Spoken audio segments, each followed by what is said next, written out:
இதுக்கு முன்பு நடந்த மாநாடு அப்பொழுது நம்முடைய மாவீரன் அதை மிக சிறப்பாக நடத்தினார்கள். இடையில நம்ம பிரச்சனை எல்லாம் வந்துருச்சு. இந்த முறை அந்த பிரச்சனை ஒண்ணு கூட வரக்கூடாது. அதுக்கு என்னென்ன செய்யணுமோ அதெல்லாம் அதுக்கு அடுத்த கட்டத்துல நம்ம திட்டமிடுப்போம். எங்கேயுமே பிரச்சனை வேண்டாம். நமக்கு யாரும் எதிரி கிடையாது. கும்பகோணம் மாநாட்டில் பாத்தீங்கல்ல, எல்லா சமுதாயத்தை ஒண்ணுங்க மேடையில் உட்கார்ந்து இருந்தாங்கல்ல. பட்டியலின சமுதாயத்தை சார்ந்தவர்கள் எத்தனையோ பேர் மேடையில் உட்கார்ந்தாங்க. அவங்க ஐயா பத்தி எவ்வளவு பெருமையா பேசினாங்க. ஐயா எல்லா சமுதாயத்துக்கும் சார்ந்தவர். உடனே கூட்டம் போடுங்க, தொகுதி கூட்டம், ஒன்றிய கூட்டம் நீங்க போடணும். அப்புறம் இந்த ரிசீவ் கொடுப்போம். ஏன்னா இந்த வாகனம், இந்த பேருந்துகளை இப்பயே நீங்க அட்வான்ஸ் புக்கிங் முன்பணம் கொடுத்துடுங்க. சின்ன பிரச்சனை கூட வரக்கூடாது. மாநாடுக்கு முன்பையும் மாநாடுக்கு பிறகும் கும்பகோணத்துல நடந்தது ஒரு சம்பவம் பாத்தீங்க நீங்க, கொடி கம்பத்தை பண்ணிட்டாங்க. அதனால அது என்னுடைய ட்வீட் பாத்தீங்கல்ல, வருத்தம் தெரிவிக்கிறேன்னு சொன்னா அது எல்லாரும் ஏத்துக்கிறாங்க. அதனால இது நம்ம ஐயா நம்மளை இப்படி நம்ம வளர்க்கல. அந்த துண்டு பிரசுரத்தை நோட்டீஸ் கொடுத்து எல்லா கடைகளுக்கும் போய் கொடுங்க, கடைங்களுக்கு போய் வாங்க. இது என்ன, இது சமூக நீதி, ஜாதி வாரி கணக்கெடுப்பு, வன்னியர்களுக்கு இடஒதுக்கீடு, உள்ஒதுக்கீடு, 69 விழுக்காட்டை காப்பாற்றுவதற்காக அத்துணை கோரிக்கைகள் எல்லாம் வச்சிருக்கிறோம். இந்த மாநாடு எல்லாமே வரலாம். அதனால அதையும் நீங்கள் செய்ய வேண்டும் என்று கேட்டுக்கொள்கின்றேன்.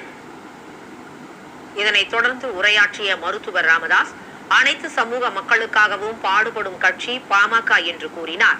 பட்டியல் இனத்தை சேர்ந்தவர்களும் இந்த மாநாட்டில் கலந்து கொள்ள வேண்டும் என்ற அவர், பட்டியல் சமூக தலைவர்கள் மாநாடு நடத்தினால் அதில் பாமக மற்றும் வன்னியர் சங்கத்தினர் கலந்து கொள்வார்கள் என்று கூறினார்.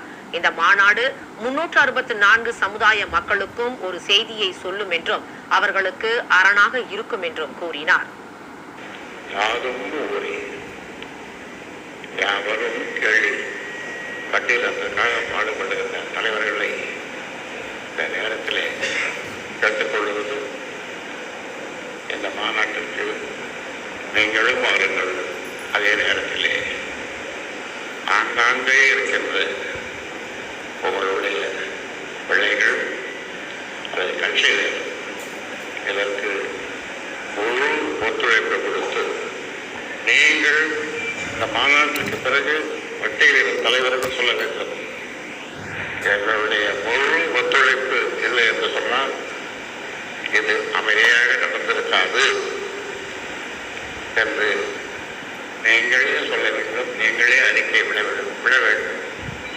அந்த அளவிற்கு உங்களிடமிருந்து நாங்கள் அந்த பிள்ளைகளுக்கு வழியிலே எந்த ஊராக இருந்தாலும் நீங்கள் முன்கூட்டியே அந்த பிள்ளைகளுக்கு பொறுப்பாளர்களுக்கு